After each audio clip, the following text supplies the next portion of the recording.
Bismillahirrahmanirrahim. Assalamualaikum warahmatullahi wabarakatuh. Alhamdulillah kita bertemu kembali pada pembelajaran mata pelajaran IPS kelas 8 dan insya Allah hari ini kita sudah memasuki tema ketiga di semester genap ini. Adapun materi pada hari ini yang akan kita pelajari yaitu mengenai penjelajahan samudra, kolonialisme dan imperialisme yang ada di Indonesia. Sebelumnya, mari kita sama-sama membaca doa pembuka hati, penerang hati, yang sering saya baca sebelum saya memulai pembelajaran dan sebelum saya memulai belajar. Mudah-mudahan dengan doa ini, anak-anakku semua dicerahkan hatinya, dicerdaskan otaknya. Baik, bismillahirrahmanirrahim. Rabbi syarah li sadri wa yassir li amri wahlul 'uqdatam min lisani yafqahu qawli. Baik, anak-anakku semua, kita masuk ke slide berikutnya yaitu tujuan pembelajaran. Apa tujuan pembelajaran kita pada hari ini? Apa yang akan kita yang akan kita capai setelah pembelajaran ini selesai? Baik, anak-anakku, pada hari ini tujuan pembelajaran yang akan kita capai yaitu anak-anakku diharapkan mampu menganalisis kondisi geografis Indonesia dan pengaruhnya terhadap kolonialisme dan imperialisme. Jadi tolong diperhatikan baik-baik materi hari ini supaya tujuan pembelajaran ini bisa kita capai bersama-sama. Yang kedua yaitu anak-anakku diharapkan dapat menganalisis hubungan kondisi geografis Indonesia dan pengaruhnya terhadap kedatangan bangsa-bangsa barat ke Indonesia. Kalau nantinya slide pada PPT ini atau pada video ini tidak lengkap sesuai dengan karena kan mungkin saya akan menjelaskan setiap slide, jadi tolong tetap dicatat jika ada poin-poin penting yang perlu untuk anak-anakku catat sebagai tambahan selain yang ada di slide. Baik. Kita masuk kepada pembelajarannya. Yang pertama yaitu kita bahas mengenai letak geografis Indonesia. Letak geografis Indonesia ini yaitu terletak di antara dua benua, yaitu benua Asia dan benua Australia, dan terletak di antara dua samudra, Samudra Hindia dan Samudra Pasifik. Jadi jika ada pertanyaan, tuliskan letak geografis Indonesia, anak-anakku bisa jawab seperti ini. Letak geografis Indonesia adalah terletak di antara dua benua, yaitu benua Asia dan benua Australia, kemudian berada di antara dua samudra, Samudra Pasifik dan Samudra Hindia.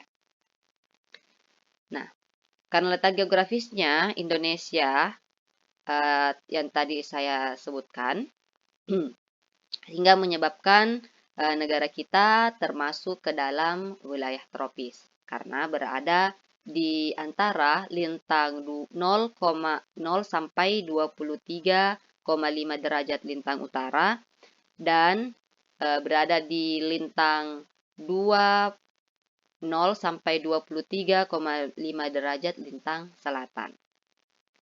Jadi sini saya lupa mengetikkan angka 0 sampai 23,5 derajat.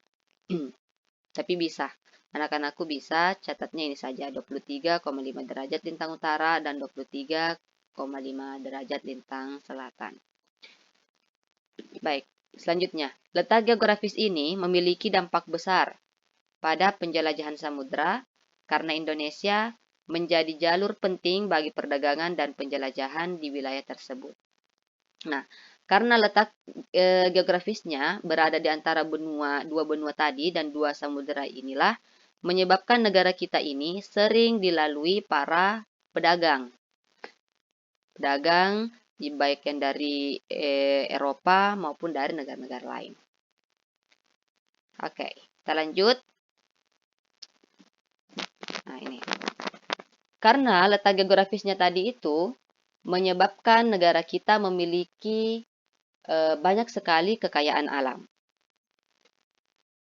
Kenapa hal tersebut bisa terjadi? Ya, karena ini tadi. Negara kita karena berada di iklim yang tropis, sehingga membuat tanah yang ada di negara kita atau negara Indonesia ini menjadi tanah yang subur. Nih. Karena iklim tropis, karena Indonesia berada pada letak geografisnya tadi itu, menyebabkan negara kita berada pada iklim yang tropis. Nah, karena iklimnya yang tropis ini menyebabkan tanah yang ada di negara Indonesia itu menjadi tanah yang subur. Tanah yang subur tentu akan mendukung melimpahnya hasil bumi, karena segala macam tanaman itu bisa tumbuh dengan baik di negara kita. Sehingga negara kita disebut sebagai negara yang kaya akan rempah-rempah. Nah ini, Indonesia dikenal sebagai penghasil rempah-rempah. Hasil rempah-rempah yang dihasilkan negara kita itu banyak sekali. Contohnya ada cengkeh, pala, lada, dan lain sebagainya. Anak-anakku bisa cari di Google dan lain sebagainya sebagai tambahan materi. Apa saja hasil rempah-rempah yang dihasilkan oleh negara kita. Kita lanjut. Nah, ini. Motivasi penjelajahan samudra. Seperti yang saya jelaskan tadi, karena letak geografisnya ini, negara kita masuk ke dalam wilayah tropis dan menghasilkan tanah yang subur, akhirnya menghasilkan rempah-rempah yang melimpah. Nah, itulah yang menyebabkan salah satu motivasi penjelajahan samudera bangsa-bangsa barat datang ke negara kita. Motivasi penjelajahan samudera bangsa Eropa itu dikenal dengan 3G. G yang pertama yaitu gold, lambangnya itu gold atau disebut gold ini mengibaratkan bahwa bangsa penjelajahan samudera yang dilakukan oleh bangsa Eropa itu adalah mencari kekayaan.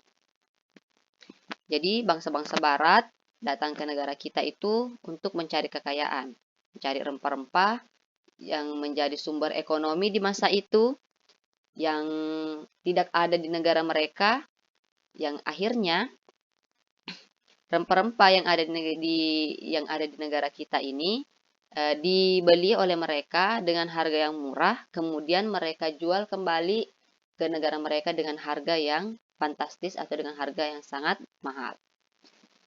Kemudian G yang kedua yaitu glory atau kejayaan.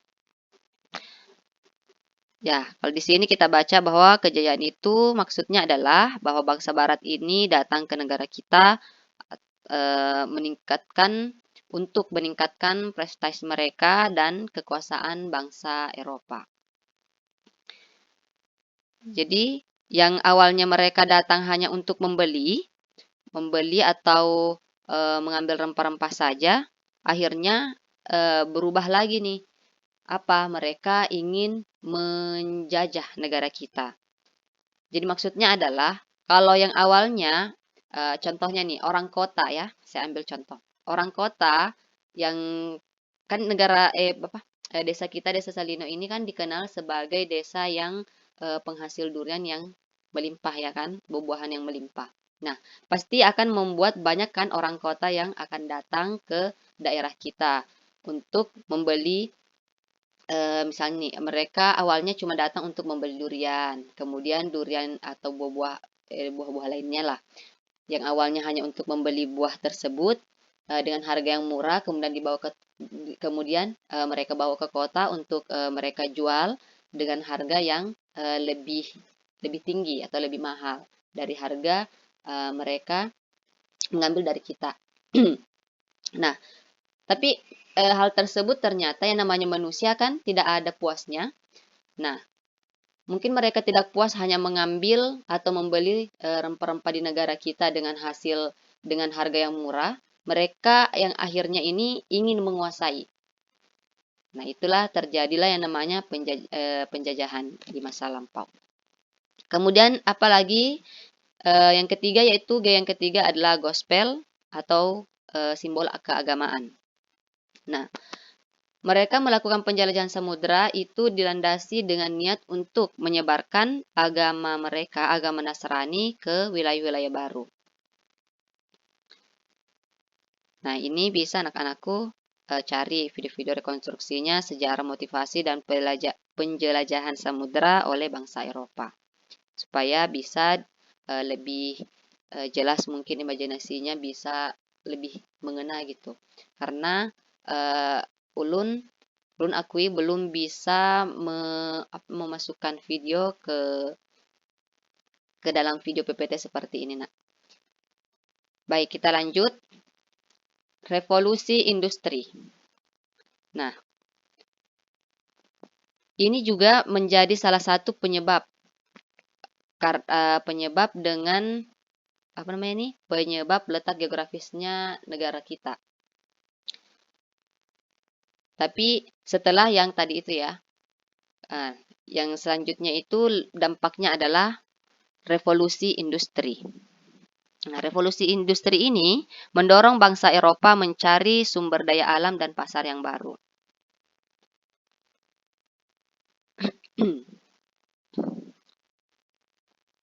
Nah, jadi alasan berikutnya kenapa bangsa-bangsa Eropa makin semangat datang ke negara kita, negara Indonesia, yaitu karena revolusi industri ini, nak. Anak-anakku pernah dengar tidak revolusi industri? Nah, baik. Kalau belum, mungkin saya akan mengajak kalian untuk berimajinasi, karena saya belum bisa memberikan contoh videonya, belum bisa memasukkan contoh videonya. Begini, kalau kalau dulu orang tua kita memasak nasi itu memakai kayu api, kemudian pakai dandang di atas tungku. Nah, dengan adanya revolusi industri ini, nak, lama-kelamaan tenaga yang seperti itu berkurang. Jadi yang awalnya kita memasak dengan api, kayu api, kemudian pakai tungku untuk memasak nasi, mendandang nasi. Nah, setelah itu sudah berganti menjadi apa sekarang? Rice cooker. Nah, semuanya setelah ada revolusi industri ini, semuanya itu menjadi lebih cepat, lebih gampang dan efisien.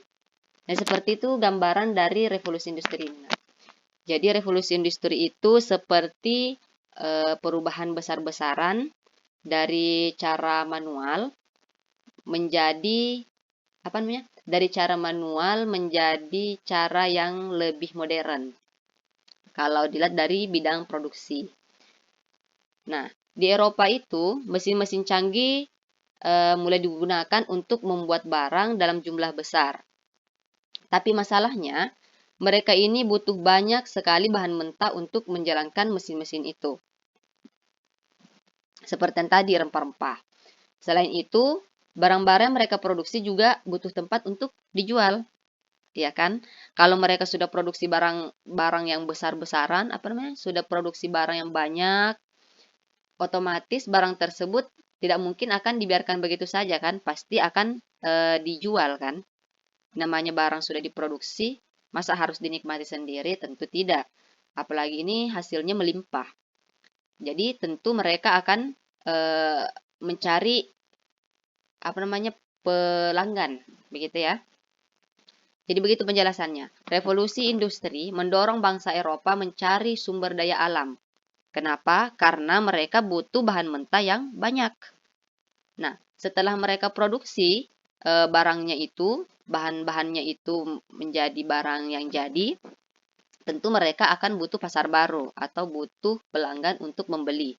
Nah, negara kita lah yang menjadi sumber mereka mengambil bahan mentah, dan mereka juga akan mengembalikan barang yang diproduksi di negara mereka untuk dijual kembali di negara kita.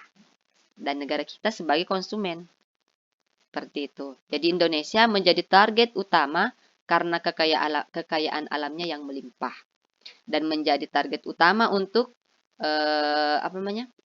menjadi konsumen mereka dari hasil bahan-bahan yang mereka ambil di negara kita, mereka kelola di negara mereka, dan dijual kembali ke negara kita. Seperti itu. Kita lanjut ke imperialisme modern dan imperialisme kuno. Imperialisme kuno itu didominasi oleh Spanyol dan Portugal dengan 3G tadi, yaitu Gold, Glory, dan Gospel. Kalau imperialisme modern ini muncul setelah revolusi industri.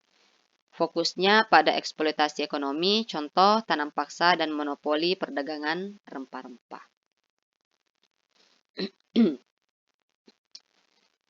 Jadi dulu bangsa-bangsa Eropa datang ke Indonesia yang awalnya didominasi dengan 3G tadi atau berlandaskan alasan dengan 3G tadi, yaitu Gold, Glory, dan Gospel. Mereka bilang mau menyebarkan agama atau mencari rempah-rempah nih.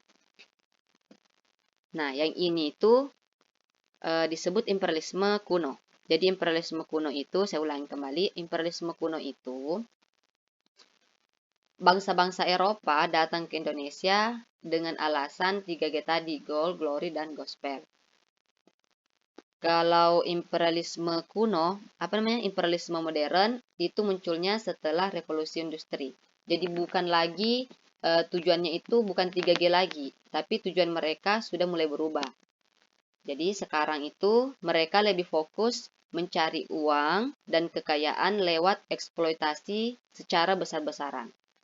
Nah, ini yang disebut sebagai imperialisme modern. Jadi, kalau ada pertanyaan, apa perbedaan antara imperialisme kuno dan imperialisme modern? Kalau imperialisme kuno, tujuan mereka atau bangsa-bangsa barat datang ke negara kita itu didominasi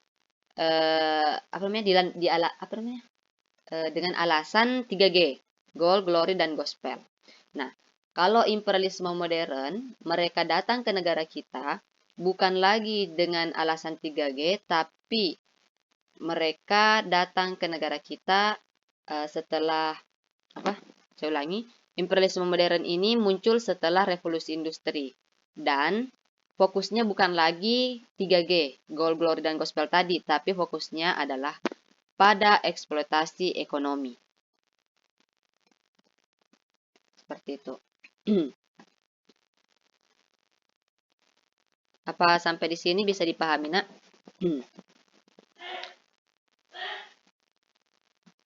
Nah, kalau imperialisme modern sudah muncul yang namanya tanam paksa dan monopoli perdagangan rempah-rempah. Ya, seperti saya tadi bilang, bahwa revolusi industri ini adalah produksi besar-besaran yang membutuhkan bahan mentah yang banyak, kemudian hasil dari produksinya tersebut karena melimpah, otomatis mereka membutuhkan konsumen yang lebih banyak, pangsa pasar yang baru gitu. Nah, akhirnya apa? Karena imperialisme modern ini, akhirnya muncullah monopoli perdagangan rempah-rempah.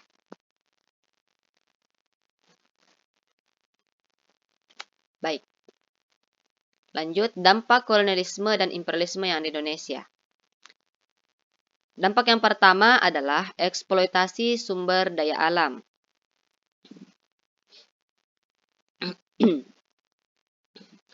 Eksploitasi sumber daya alam, kemudian yang kedua perubahan struktur sosial dan budaya, dan yang ketiga yaitu peningkatan infrastruktur oleh kolonial untuk kepentingan ekonomi mereka.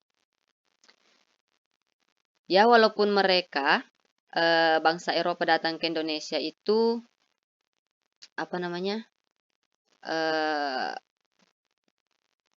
memiliki dampak yang negatif, tetapi juga memberikan dampak yang positif.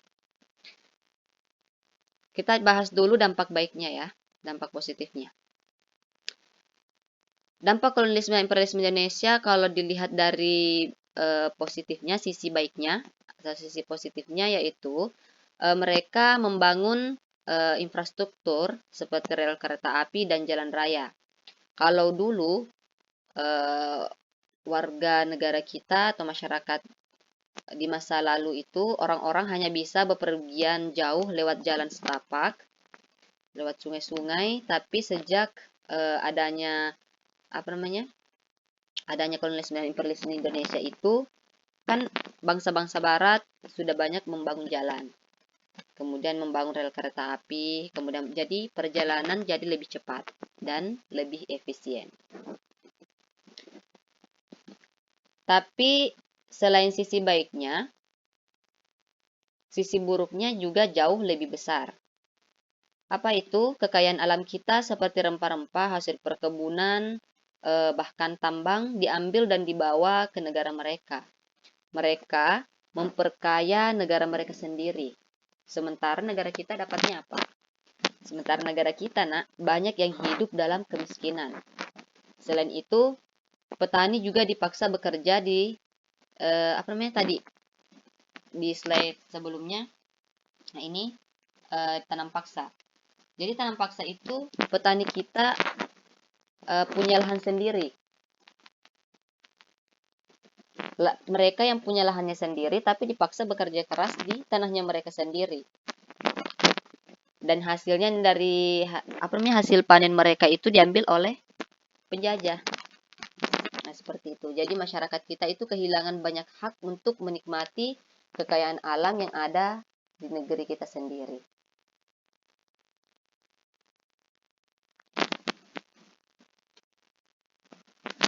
Baik, kita masuk ke kesimpulan. Dari kesimpulannya yaitu, letak geografis Indonesia yang strategis menjadi salah satu faktor utama kedatangan bangsa barat. Baru kekayaan alam Indonesia, terutama rempah-rempah, mendorong eksplorasi dan kolonialisme. Kemudian, penjelajahan samudra dipengaruhi oleh motivasi goal, glory, dan gospel, dan kebutuhan ekonomi setelah revolusi industri. Motivasinya, Indonesia memiliki sejarah panjang yang menunjukkan pentingnya menjaga kedaulatan dan memanfaatkan kekayaan alam secara bijak. Jadi bisa kita ambil pelajaran bahwa setiap perkembangan pasti punya dua sisi. Dan penting buat kita semua memahami sejarah ini, supaya anak-anakku tahu apa yang harus kita jaga dan perbaiki untuk di masa depan. Jangan sampai era kolonial yang ada di masa lampau, kolonial ini seperti penjajahan ya. Kolonial itu adalah penjajahan. Jadi jangan sampai era penjajahan atau kolonial di masa lampau itu terulang kembali di masa depan. Jadi seperti itu ya. Nah, anak-anakku semua, kita sudah sampai di bagian terakhir pembelajaran pada hari ini. Dan dari semua yang telah kita pelajari, kira-kira apa yang bisa anak-anakku simpulkan? Selain yang ada di slide. Mudah-mudahan ada satu orang yang bisa mewakili dari semua siswa yang ada di kelas ini untuk memberikan kesimpulan secara pribadi ya. Bagaimana letak geografis negara kita yang strategis dan memiliki kekayaan alam itu memberikan pengaruh terhadap kolonialisme dan imperialisme yang terjadi di masa lalu. Baik, mungkin cukup sampai di sini saja pembelajaran IPS pada hari ini. Tolong untuk dibaca kembali, diulang kembali, dan mungkin bisa berlatih memberikan bisa berlatih lewat slide ini, lewat video ini bisa berlatih menjelaskan sendiri, pakai imajinasinya sendiri, pakai penjelasannya sendiri, agar mampu dipahami, gitu, agar mampu lebih dipahami. Baik, cukup sekian pembelajaran IPS pada hari ini. Lebih dan kurangnya mohon dimaafkan. Wabillahi taufiq wasta'adah. Wassalamualaikum warahmatullahi wabarakatuh.